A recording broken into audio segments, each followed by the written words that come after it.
And I also think AI, not just Bittencil on its own, but AI in general, will create pretty big stock market crashes. Why would you think it'll happen? Take the Mag 7. Look at all of their revenue streams.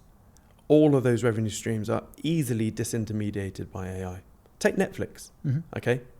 Billions in revenue, or it's just a multi-billion-dollar entity. When text to video or text to action, full stop, just gets better, there's no reason there won't be an open source Netflix equivalent that will make things as good as Netflix but cheaper. Like, their whole business model is completely screwed when you have generative video, which is tailor-made to the user, like we mentioned earlier, or just think of any other business.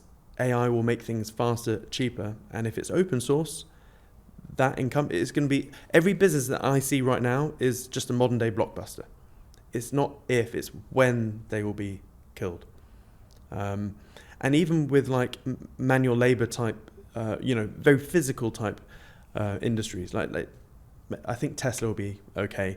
But let's say you have a human intensive or factory intensive business model.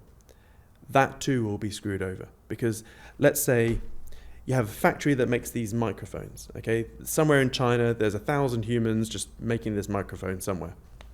Well, what if you have a factory, again in China probably, where instead of 1,000 humans playing around with the mic, you have 500 robots working 18 hours a day, and it costs probably $5 a day just to charge the robots. All of a sudden, the cost to make this new widget is dramatically lower. So they'll then flood the market with equally good mics, but way cheaper. And then that will start an arms race. Every other factory will start laying off humans, left, right, and center. So whether it's bipedal robots and autonomous AI agents is hugely, hugely deflationary. So we will have a bit of a tumultuous time where we have asset prices for everything just crashing. Productivity is going through the roof, even though asset prices are crashing. Deflation galore.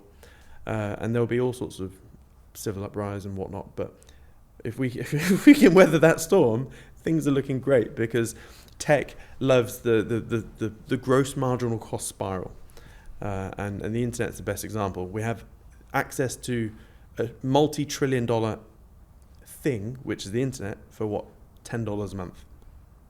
That is gross marginal cost at its best. Well, we're so fortunate with all of that tumultuous time to come that we have got the most gifted, talented government that any country could possibly wish for to guide us seamlessly through those choppy waters. God bless Keir Starlin. Have you seen the... I'm probably going to be put in prison just for saying that. Have you seen the David Lammy on Mastermind video? No. I want to show it to you. But I'm not going to show it to you because we're rolling. But when we stop rolling, I'm going to show it to you. Yeah. David Lammy Mastermind video. Okay. He might be the thickest person in the world. And he's on our fucking front. In fact, I think he's a deputy prime minister, isn't he now? Wow. I don't even know who he is. I don't watch the news or the politics. I think he's our deputy prime minister. Wow. Is this still rolling? Yeah. Okay, cool. Yeah. It just stays rolling. Okay. Well, in fact, talking about governance, I, for a long time, I'm fascinated by governance, full stop, and how humans are governed. And, you've heard me say this before, for 99.999% of human history, governance has been an autocratic way. Either a dictator or royalty of some, or a monarch of some sort, and it's my way or the highway, or my way or you're dead. And it's only been in the last couple of 100 years where we've tried to experiment with a new form of governance, which is capitalism. Well, we had the battle of socialism or Marxism versus capitalism, and we think that we've nailed capitalism, but we haven't. So when you have capitalism, you have many forms of capitalism, and what we've sort of evolved into right now is crony capitalism. We have hyper greedy elements to our world. But is this the best form of governance? Hell no. We've seen all sorts of election rigging and all sorts of stuff like that, and how social media can influence people. If you were to interview 100 people on the street, 50% of them won't know basic trivia. And we've seen all sorts of YouTube videos like, what's the square root of 9? And then, and so you're asking a lot of very uninformed, undereducated people to vote for, the most popular person at the time. And the way that governments are established is that, you have 4-year lengths.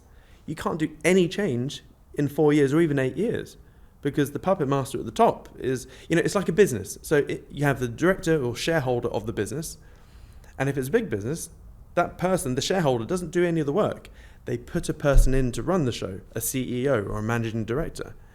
And they'll cycle the managing director or the CEO as time goes by. But it's the shareholder that still owns the joint.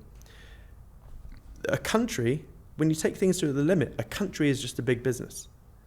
And do you really think the Prime Minister is the shareholder and owner of this big business? No, it's just an MD. It's just a temporary MD. And so when I look at governance in the future, I genuinely think it's going to be a DAO of some sort. I think the best way, when you take things back to first principle thinking, you need a way to govern a lot of people without any emotions, without any form of bribery or extortion or any that sort of stuff, to be able to make really good decisions based on real-time data, not data that's from 6 months ago, which was politically altered, let's say. Like we're seeing with the Federal Reserve with the jobs reports recently. Mm-hmm. 1 million jobs is suddenly, had to revise. But if you had something which was, a benevolent dictator, let's say, an AI, that had access to all data, all real-time data, whether it's weather data to financial data to, actual news data, and it had a set thing, for the betterment of the people of Britain, whatever it may be, it would run the show a lot better than the idiots that we've seen. I mean, the UK went through 5 prime ministers in 6 months? So ultimately, there is a better way of governance, and I think BitTensor is that testing ground of governance, because every subnet is obsessed about governance and their incentive mechanisms and whatnot. These are just the little Lego building bricks of the future of governance. Again, in my opinion. What are your thoughts? I can't talk about it because I will get arrested and thrown in jail. Oh, same. Yeah, I've dialed it down. No, I'm not even joking. There's just no way. Yeah. Good luck, everyone. Good luck, everyone that's staying. Yeah. Yes.